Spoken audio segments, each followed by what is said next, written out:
नमस्कार साथियों, पांच का पंच में आपका फिर से स्वागत है। 5 शानदार क्वेश्चन और उससे भी शानदार उनकी एक्सप्लेनेशन। तो चलिए शुरू करते हैं। पहला क्वेश्चन आपके सामने है, which of the following development stages is part of Kohlberg's theory of moral development. निम्नलिखित में से कौन सा विकास चरण कोलबर्ग के नैतिक विकास के सिद्धांत का हिस्सा है।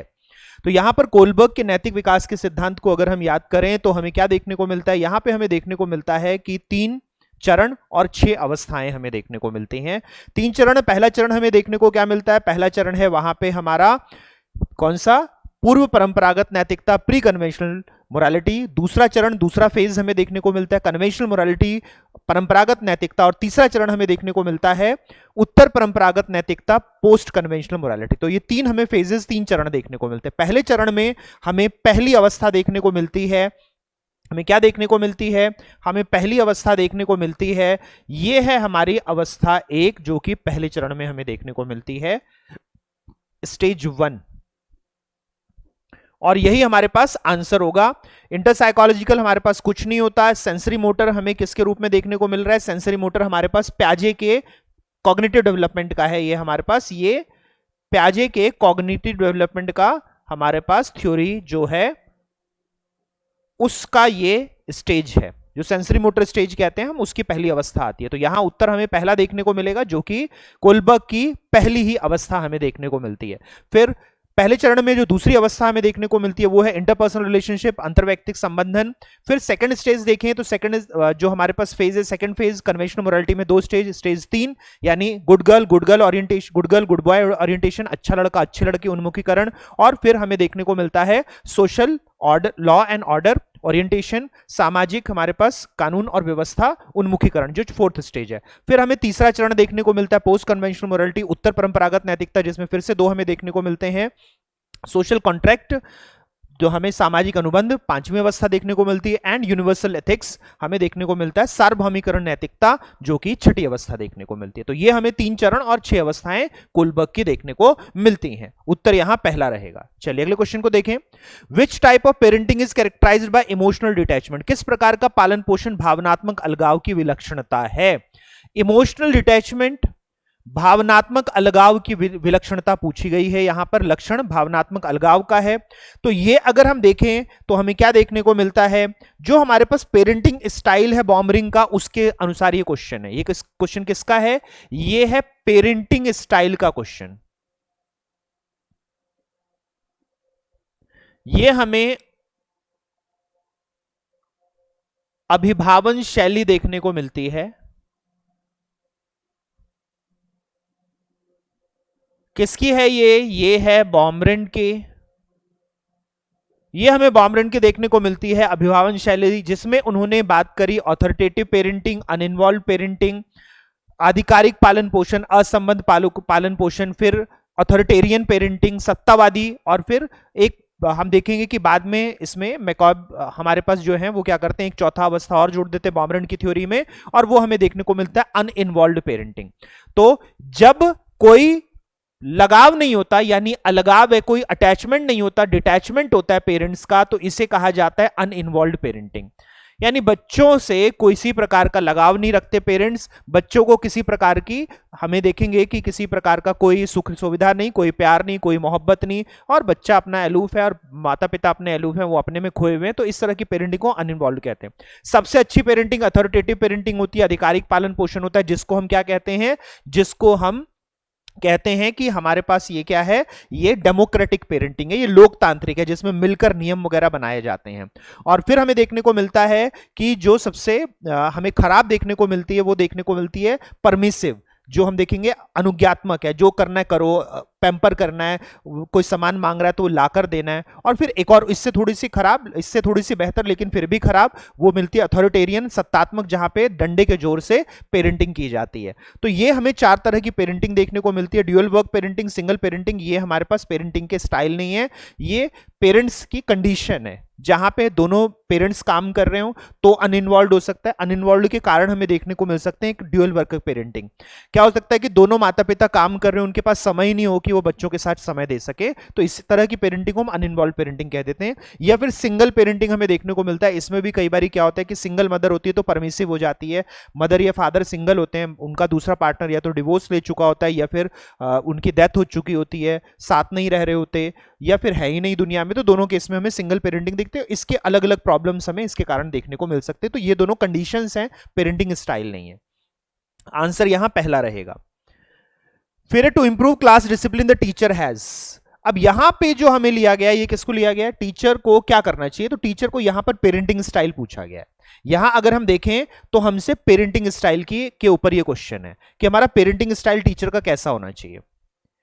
ठीक है, अब यहां पर पेरेंट्स के साथ टीचर करके बात करके हम डिसीजन लेंगे, अनुशासन तय करेंगे, या फिर हम क्लास में रूल्स बना देंगे, हम क्लास में नियम बना देंगे, उसके अनुसार लेके चलेंगे, या फिर हम अपने मेथड्स को लेके चलेंगे। हम यहां अपने मेथड्स को लेके चलेंगे,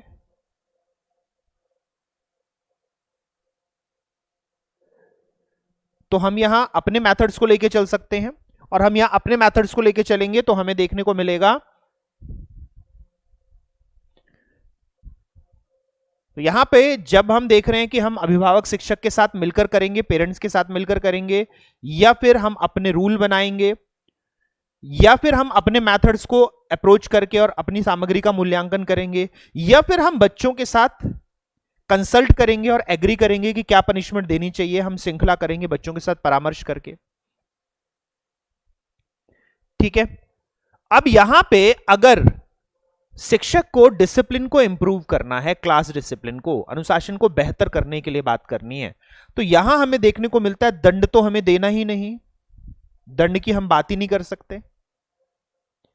ठीक है, क्लास रूल्स हमने देखा कि अगर हम नियम बना देंगे और नियमों के अनुसार बच्चों का काम करने के लिए कहेंगे, तो ये फिर से हमें देखने को मिलेगा, ये सत्तावादिता हो जाएगी,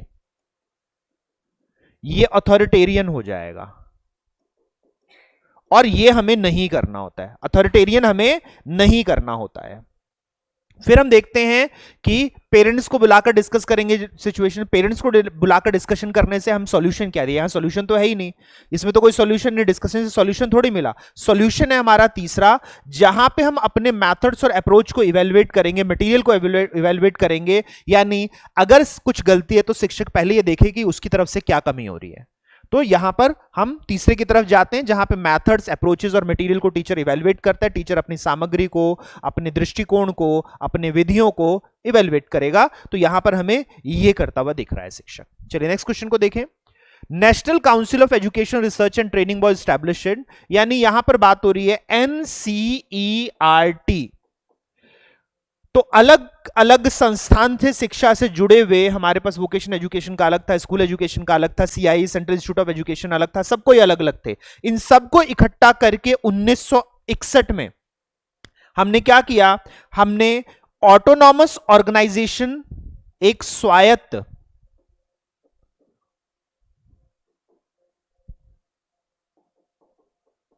स्वायत्त संस्था सोसाइटी रजिस्ट्रेशन एक्ट के अंदर रजिस्टर्ड करी।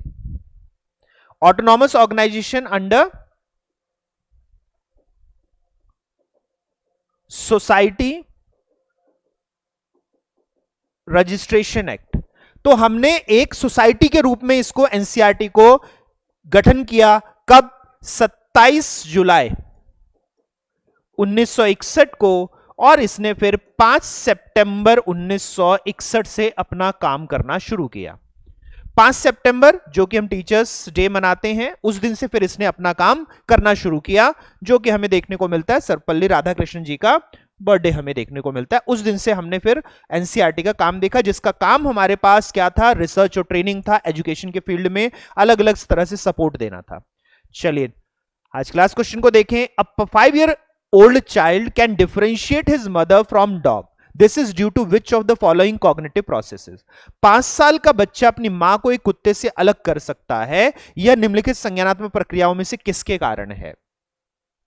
देखिए यहां पर मां को और कुत्ते को, डॉग को और मदर को अलग अलग आइडेंटिटी के रूप में आइडेंटिफाई करना है, अलग अलग पहचान देकर जागरूकता लानी है। तो जब हम दोनों को अलग अलग पहचान सकते हैं तो यहां पर यह कहलाता है परसेप्शन, ये कहलाता है बोध, जो कि हमें क्या होती है, जो आती है कॉन्क्रीट अंडरस्टैंडिंग से।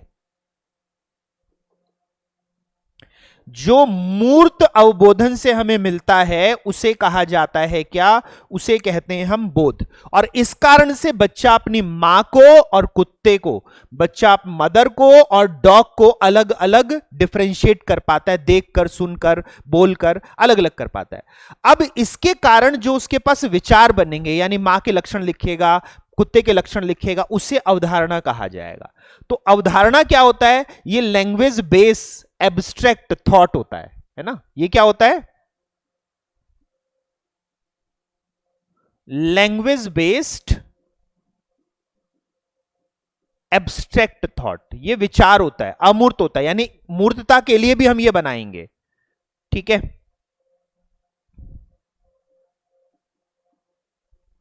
इसको हम लैंग्वेज बेस्ड थॉट कहते हैं। ये भाषा आधारित विचार होता है।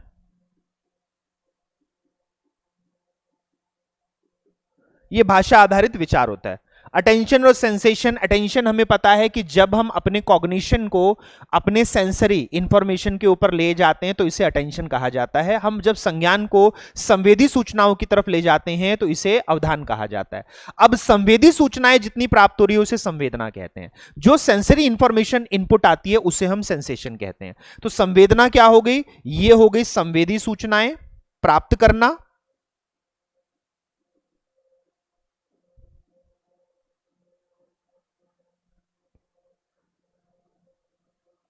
Receiving sensory information,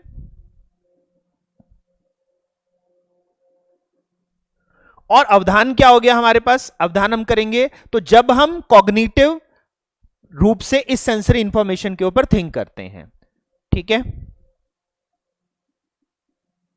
cognitive thinking on sensation.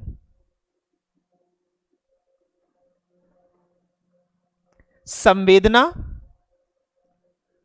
पर संज्ञानात्मक चिंतन करते हैं तो इसे कहा जाता है क्या, इसे कहा जाता है कि यह अवधान है। जब हम कॉग्निटिव थिंकिंग करते हैं अपने सेंसेशन के ऊपर तो हम इसे कह देते हैं कि यह हमारे पास अवधान है। तो उम्मीद कर रहा हूं कि आपको ये पांचों के पांचों क्वेश्चन बहुत बेहतर तरीके से समझ में आए होंगे। इसी तरीके से अगले और 5 क्वेश्चंस और अगले और हम कॉन्सेप्ट्स लेके मैं फिर आपके सामने प्रस्तुत होऊंगा। तो जितने साथी इस वीडियो को देख रहे थे आप सभी का धन्यवाद। अगली कक्षा में फिर मुलाकात होती है, फिर मिलते हैं साथियों, नमस्कार।